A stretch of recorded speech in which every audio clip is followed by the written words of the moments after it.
alcohol y el licor siempre han estado con nosotros en la sociedad. En la sociedad colombiana siempre se ha encontrado el uso de bebidas embriagantes junto a nosotros. Pero ¿cuál es la historia que hay detrás de esto? Se dice que nosotros somos lo que bebemos, pero ¿cuál es la historia que hay detrás de lo que bebemos? ¿Cómo llegaron todas estas bebidas a nosotros?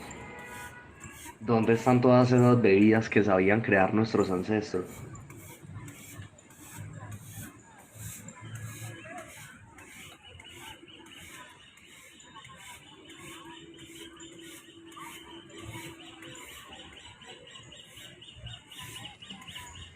Al realizarnos esta pregunta, empezamos a buscar todos estos licores artesanales producidos en Colombia. ¿De dónde llegaron? ¿Dónde se producían? ¿Cómo se producían? Estos han estado presentes en los diferentes pueblos de Colombia, en nuestras diferentes sociedades. Pero la pregunta es, ¿cómo llegaron ahí? En esta búsqueda nos dirigimos más allá del área metropolitana, más allá de Niquía, al municipio de Barbosa. Nosotros cuando llegamos acá y cuando empezamos esta investigación, no nos planteábamos que nos íbamos a encontrar con algo tan supremamente grande como lo es la historia de Pedro II y de Juancho Meza, que estamos hablando de algunos de los contrabandistas de licor más grandes de América Latina y que lo podemos comparar con figuras históricas como el famoso Al Capone en los Estados Unidos.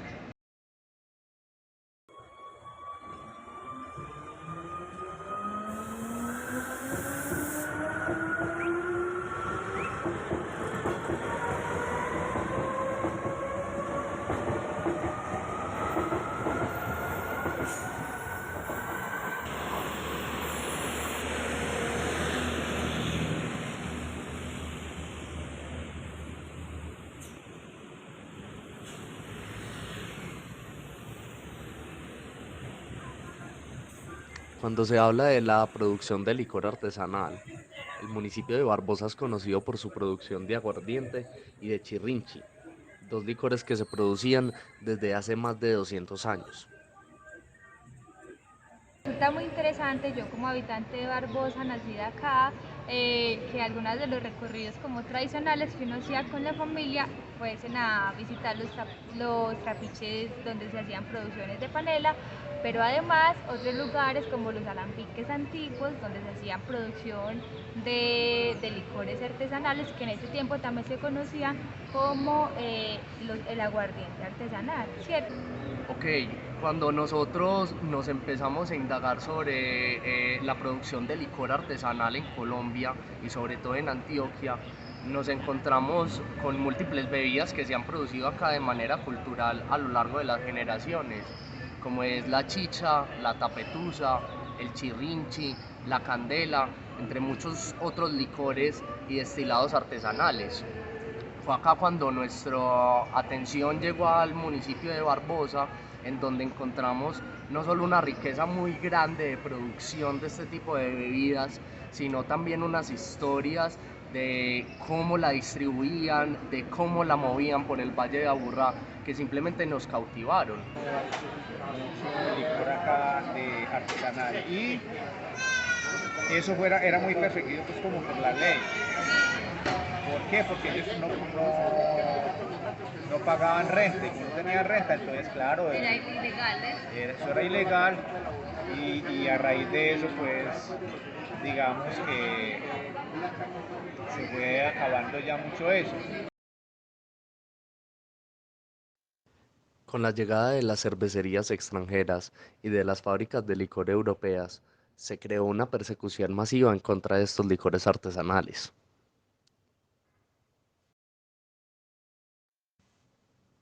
A partir de una serie de campañas publicitarias sucias y de una serie de prohibiciones por parte del gobierno, se buscó eliminar de manera completa y absoluta la producción de licores artesanales, no solo en Barbosa, sino en todo Colombia.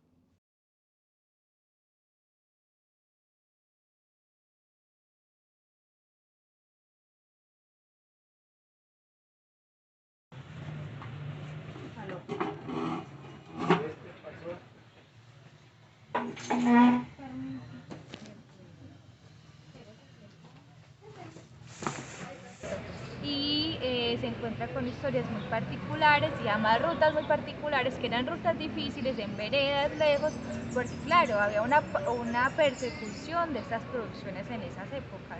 Estamos hablando de la época de los 40, de los años 40 y demás, donde la producción fue alta y la distribución de estas rutas de comercio no solamente era a través del licor, pero gran parte era a partir de ese licor artesanal, sino también de otros productos traídos de otros lugares que interconectaban municipalmente, digamos, otros municipios, como Lora Girardota, Dos Matías, Santa Rosa de Osos y demás.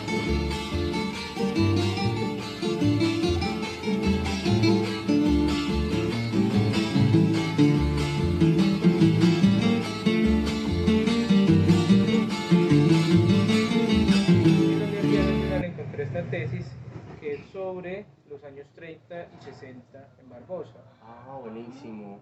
Entonces, esta investigación, ustedes aquí van a encontrar, por ejemplo, el tema yo creo que, porque él va a hablar sobre el barrio de Tolerancia. Ok.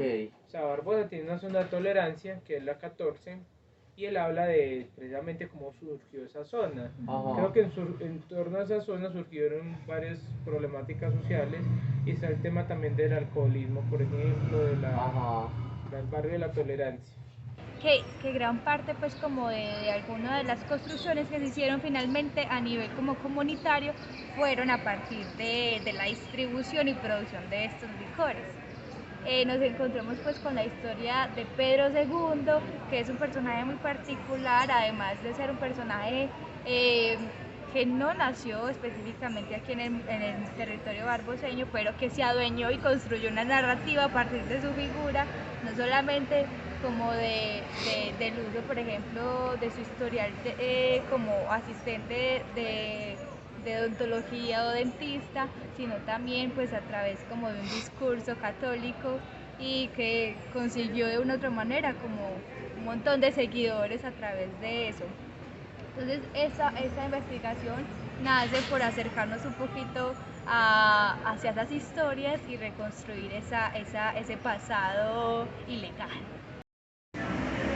Nos encontramos ya en este momento a escasas cuadras de lo que era la casa de Pedro II, la cual eventualmente se convirtió en su consultorio privado de odontología y en su casa obispal en donde ejercía sus misas, ya que nos encontramos con un personaje que no estudió odontología, que no pudo graduarse para ser cura ni sacerdote, pero que aún así su pasión era tan grande que él decidió mantener a su familia con lo que supiera hacer.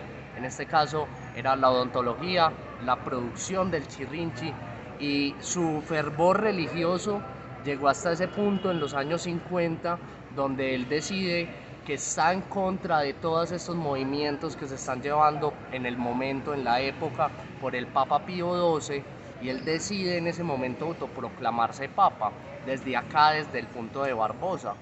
Y es muy interesante que nosotros estamos buscando esta historia y esta narrativa alrededor de la producción de licor artesanal, pero que nos encontramos con una historia mucho más grande de trasfondo, que es la que abraza a Pedro II y a Juancho Mesa, que ya no solo se convirtieron en habitantes de este espacio, de este corregimiento, sino que también se volvieron hitos de la historia de este mismo lugar. Un aguardiente de calle, de las cañas de mis valles y el anís de mis montañas. No me des trago extranjero, que escabio no sabía bueno, y porque yo quiero siempre lo de mi tierra primero. O sea, él estudió en seminario, en el seminario de Yarumal. Él fue seminarista en Yarumal, pero no terminó, no alcanzó a terminar, nunca fue sacerdote. Lo que yo conozco es que él no alcanzó a ser seminario, pues no alcanzó a terminar, porque él tenía esa vocación sacerdotal desde muy pequeño. O sea, la historia de la niñez de él es que él le gustaba mucho, o sea, él siempre estuvo muy conectado con la iglesia, con la misa, con lo de sacerdote, ¿cierto? Pero finalmente no lo logró, pues ya mira que tú lo dices por lo de la familia, y se dedicó a la dentistería. Ajá. La dentistería en ese momento era un oficio empírico, o sea, no había Una universidad, carrera para no, ser dentista. no era odontología, no había Ajá. odontología en la universidad. Este otro personaje como Juancho Mesa, que es un personaje típico campesino, ¿cierto? No letrado, no estudiado, de la vereda, de la playita, parte alta, un personaje que representa a este campesino que le ha tocado trabajar toda su vida en el campo, de uñas negras, y que se encuentra con Pedro II y forman una dupla espectacular, forman un grupo de destilación pues de aguardiente y chirrinchi artesanal y que permiten pues como construir todo un equipo de trabajo alrededor de él y una producción gigantesca que les permite como de una u otra manera conseguir una riqueza que facilita sus estilos o su calidad de vida, que por lo mismo se convierten en blancos fáciles de persecución.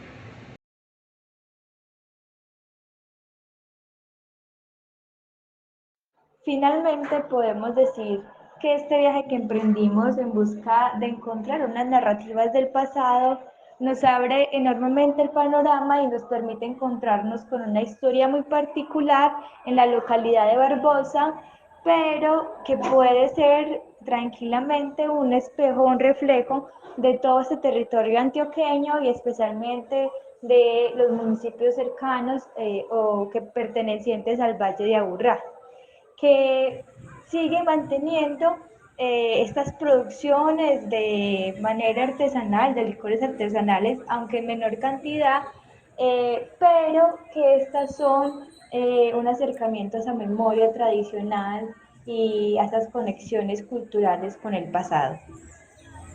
Ay, qué orgulloso me siento de haber nacido en mi pueblo.